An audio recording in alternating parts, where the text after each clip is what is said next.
Hello, you lovely listeners. I'm Amy. Welcome to the Really Good Conversations podcast, where we will delve into the minds of the business people we have met in the process of launching our first card game. We will be uncovering their secrets to success, their biggest mistakes, and sharing the key lessons they have picked up en route. So, if you're looking for an engaging chinwag mixed with business insights and a good pinch of fun, you're in the right place. Let's have a really good conversation. Hello and welcome to the Really Good Conversations podcast 1 year special. I'm Alex Marshall and I will be your guest host for today's extra special show. For those that don't know my voice, I'm the other half of the Really Good Conversations team, and today we have a very special guest.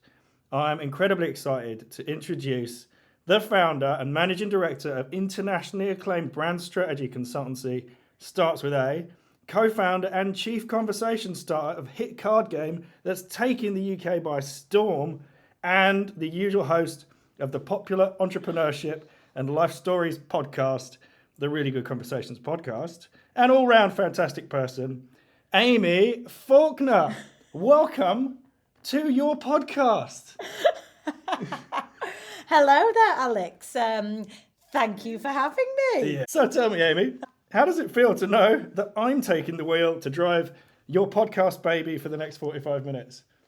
Well, a little unnerving, yes, to be honest, because I don't know 100% what is going to be coming up in this podcast. I like to normally prep all of my guests a little bit prior to, but I feel a bit in the hot seat.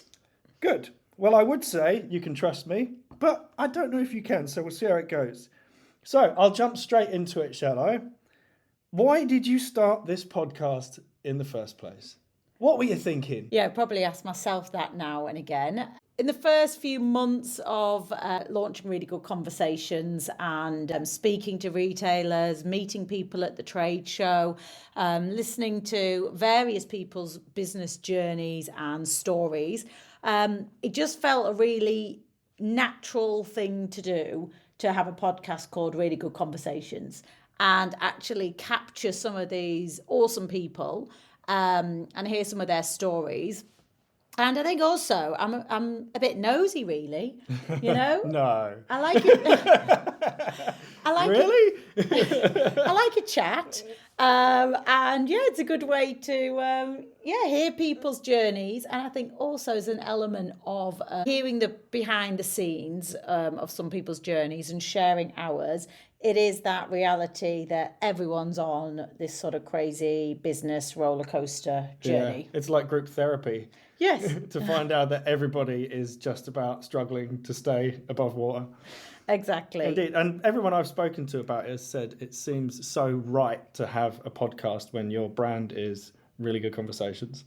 So yes. It's almost like it was built for a podcast. Absolutely. And I think also just to add though, whilst we speak typically to other founders, business owners, managers within brands, I think also there's this other area of it is speaking to those thought leaders and experts in that conversation and communication space. And the more people I've spoken to since we started this journey, the more there seems to be this passion and energy about really bringing back that human interaction, that human conversation.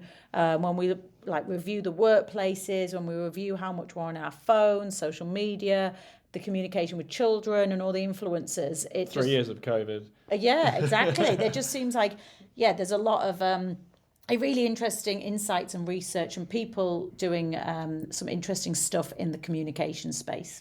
Totally. Okay, so what goes into getting it out there? So how does it get made? How does it go live? Gosh, there's quite a few moving parts to a podcast, and I know other podcasters will have probably very different journeys, and I do see people with, really slick studio setups and people perhaps who do the format where they'll batch record X number of episodes. Who are these organised people? Not me. But I think when I started the podcast, it was a case of having as few barriers to actually getting it going. So obviously, first off is guests, research of guests and connecting with people. Some of the guests I have already known, other people I have met on the journey and continue to meet on the journey. Often coordinating diaries can be a bit of a challenge. But in terms of the technical side of things, I currently use Riverside, which is a podcasting platform. At the very beginning, I literally used Google Meet and recorded those Google meetings. So far, guests have been based in England, America, have been based in England, America, Australia. So I just need to have that remote accessibility to people. If anything, internet connection's one of the blockers, isn't it? Oh, yes, yes. I've definitely had some challenges along the way with internet connections. Obviously, we ourselves have been moving around a little bit, which does make it hard to always be recording in the same place. So whilst my physical hardware is quite lean in terms of, the microphone setup, the laptop, cables, etc., the location has changed quite a bit. So yeah, internet connection is often a headache. And how does the room that you're recording in influence the recording? Again, I've had battles with some rooms have been too echoey, so there's not enough perhaps furnishing, soundproofing that's in there. Obviously, again, this is a reason why little podcasting studios do exist and they've already got soundproofing in there. But obviously, to always get guests in person is difficult. And sometimes on the guest side, they might just be at home recording as well. So they could have other external sound or internet issues. There's a lot of potential technical problems, isn't there? Yes. So yeah, I have had a few that as I'm recording, you're sort of sitting there crossing your fingers that this is all uploading correctly and okay. Well, I remember a funny moment when you were going to do a podcast recording and you brought a load of cushions and soft furnishings in to put around the microphone to dampen the reverb in the room. And you obviously wouldn't know any of that from listening to the recording, but sometimes that's the kind of things that you have to do to improvise to get the sound as good as possible. Absolutely. Which I find quite funny. So how do you actually get it online? Like, there isn't just an upload button in Spotify, is there? No, I wish there was. So again, we currently use another platform called Libsyn, and after we record it is typically doing notes for the editor. Originally, I edited the first few episodes, which was a really useful exercise. I could actually learn a bit better of how I come across or my phrasing and when to pause, etc. But the reality is it just takes time to do each edit. So I now have a fabulous editor who actually she does them all for me, but I do all of the notes and then we get back basically the audio file, upload that to Libsyn, which then does push it to other platforms such as Spotify and Apple. Then there's the actual visuals to accompany it, show notes that needs to be done. So there's quite a lot of work that goes into it then. Yeah, the reality is just the recording is probably at times the easiest bit. You're telling me. You don't know how nervous I am being your guest host. Just for everyone else's benefit, I'm usually the one that does the design and the web maintenance and stuff, and I'm hiding behind the scenes. And I much prefer that. So this is outside my comfort zone. Anyway, it's not about me. It's about our wonderful guests. Okay, so next question. If you could go back and start again from scratch, what would you do differently? It's a hard one because just knowing what we've been up to over the last 18 months, it's a bit, I can't really have done anything differently. When I launched it, I did pre-record about 3 or 4 of the guests so that they were all batched and ready. In an ideal world and a more luxurious world, I'd be able to batch more guests and that would take sometimes the pressure off thinking, right, I need another guest, lined up. But that's just been the reality also of people's diaries. And sometimes guests have been unwell and we've had to move the time slot.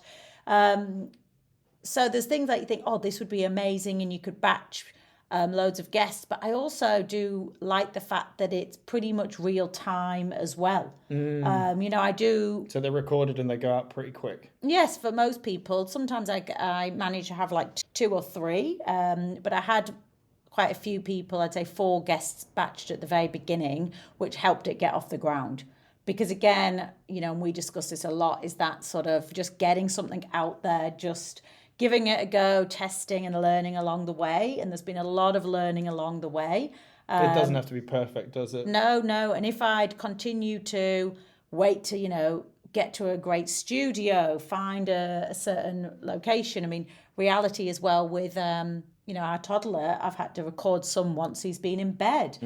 I've had to record one I'm in LA at our friend's house because we were transiting through. I've had to record them at, your mum's house and things. So it's like, to keep it going, I've had to just get comfortable with doing it in these different locations. Because if I waited for the perfect location every time, it just wouldn't happen. Yeah. So nothing jumps out to mind if I could go back Okay. again. As you were touching on your guests, your wonderful guests that you have on, what's your favourite kind of guest to have on the podcast? Are there any really memorable ones that stand out? Who do you like to interview? Ooh. I mean, the Candlemelian boys, they were great. I knew you were going to say that. They were in our first batch. That was more just a chat that you recorded. Exactly. I do love it. I mean, they have great banter. And I guess, there's obviously some people that you all just feel super relaxed with. And you can have that banter along the way. So I do always like that. But then I really do enjoy speaking to these, shall we say, the thought leaders that we've had. So, Judy Apps, who's, voice coach and communication expert, as well with Dr. Delia McCabe. Oh, she was brilliant. The hard thing with people like that is I could chat to them for hours. There's so much that you want to ask more about or could unlock. And I guess one of the hardest things is keeping these two bite-sized episodes and trying to keep a couple of them on topic. So you almost need a follow-up episode with some people. For so many of them, I think, oh yes, next time we could talk about this as well. But series 2, it's all the same guests from series 1. I think everyone I've spoken to has genuinely been, a really awesome, like energy lifting person to speak to. That's good. And that's the point of it, isn't it? I know even when we had Ned from Hot Giggity, he'd had a disruptive night's sleep the night before and had only had something like 4 hours sleep. I also had been a bit run ragged. And by the end of the call, we were both just on, much high energy. And he actually said, that had given him a big energy boost of the day. The power of a really good conversation. I know. Cool. Well, that's great and very interesting insights on your guests. So that leads me to ask, what's next? Ooh, what's next? It sounds a bit flat if I just go more of the same, really. Yeah, that does sound a bit lame. Well, excite me. We have reached the 1 year milestone. So we launched our first episode in May 2023. So I am pretty buzzing that we have kept this going bi-weekly since then. And at the moment, it is to keep doing the bi-weekly format. I have toyed with do shorter series and pick specific topics, but there just continues to be a lot of great people that I'd love to speak to. So it's continuing to get just some awesome people on there, really. Brilliant. Well, I look forward to the bi-weekly stress of getting this done last minute, flying by the seat of your pants, ringing around, trying to find a guest. I can't wait. And hopefully I won't have to do many more guest hosting. Love it, though. You love it. But we'll see. We'll see what happens. So I'm sure I don't need to explain to you the format of the next part. I have chosen 3 questions from one of our packs for you to answer. And I have chosen my favourite pack, which is Really Good Conversations for Kids, Volume 2. And I've got 3 questions for you. Yeah. Are you ready? Yes. All right. Question number 1. How do you think your friends would describe you? Gosh.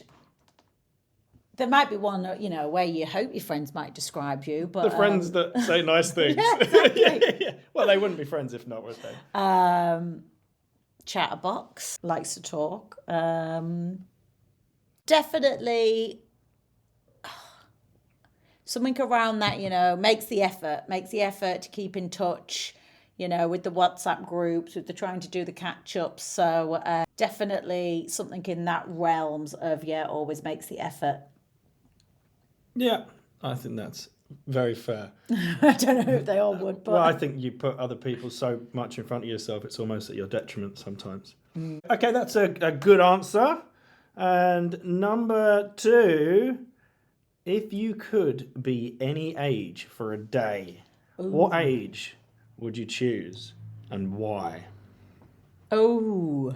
And you can't choose your actual age. I suppose you can choose your actual age if you want, if this is your favourite. That's a thought.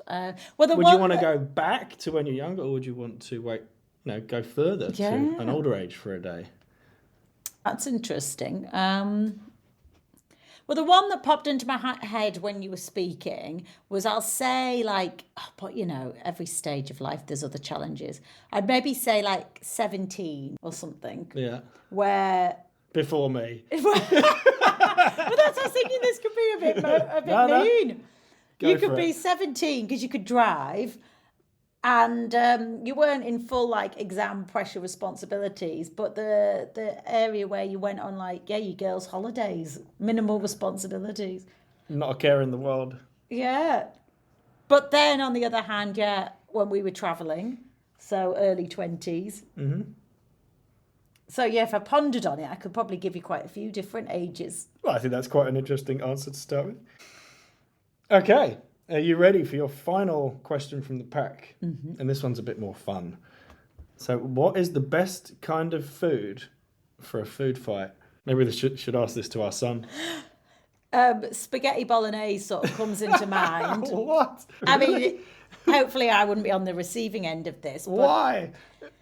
Because you can't even get it in your hands.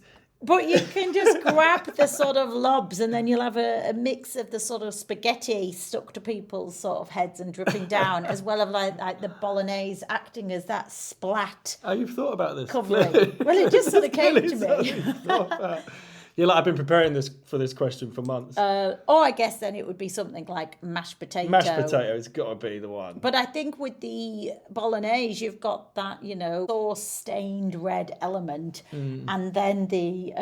It could be like shepherd's pie, because that's mashed potato with the mint sauce. Yeah. But the spaghetti, it'll be flying at you from all directions. What an image. Yeah. So... we'll move on from that image of spaghetti flying through the air and on to the last question. And you should be familiar with this one because you always finish the podcast with this question. And the question is, if you could ask a single question to any person, dead or alive, who would it be and what would you ask them? Well, now, I would like Richard Branson as one of our podcast guests. We're visioning it. We're visioning Richard Branson. But, I mean, he is a bit busy. I'd have loads I could actually ask him on a business sense and such. It would be fascinating to hear. We're saying Richard Branson. I'll go Richard Branson okay, then, sorry, and what would you ask him? Well, probably just initially, it would be if I could come to Necker Island. That would be a question.